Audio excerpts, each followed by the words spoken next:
தற்போதைய காலகட்டத்தில் உடல் யாருக்கு எதற்கு ஏறுகின்றது என்று தெரியாது. ஆதலால் பலர் உடல் குறைப்பதற்காக ஜிம்முக்கு செல்கின்றனர். ஜிம்மில் உடற்பயிற்சி செய்பவர்கள் உணவு பழக்கம் மட்டுமின்றி உடற்பயிற்சியிலும் சில விஷயங்களை கவனமாக கடைபிடிப்பார்கள்.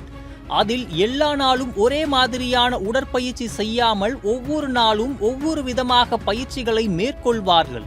அதாவது திங்கட்கிழமை மார்பு பகுதியை வலுப்படுத்த உடற்பயிற்சிகளை செய்தால் செவ்வாய்க்கிழமை உடலின் மைய தசைகளை வலுப்படுத்தும் பயிற்சிகளை செய்வார்கள். அதை போல இன்னொரு விதியையும் கடைபிடிப்பார்கள்.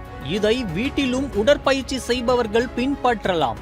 அதுதான் 3 சுற்றுகள் 3 பயிற்சிகள் 3 முறை, அதாவது 3-3-3 விதியாகும்.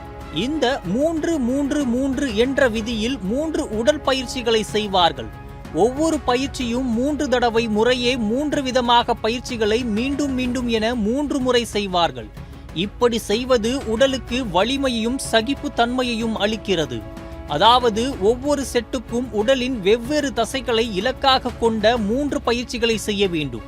எடுத்துக்காட்டாக கீழ் உடலை மேம்படுத்தும் ஸ்குவாட்ஸ் பயிற்சிகள், மேல் உடலை பெருக்கூட்டும் புஷ்அப்கள், மைய தசைகளை வலுவூட்டும் பிளாங்க்ஸ் ஆகியவற்றை ஒன்றின் பின் ஒன்றாக மொத்தம் 3 சுற்றுகள், அதாவது 3 செட் பயிற்சிகள் செய்ய வேண்டும். இதேபோல வெவ்வேறு தசைகளுக்கான 3 பயிற்சிகளை திட்டமிட்டு செய்யலாம்.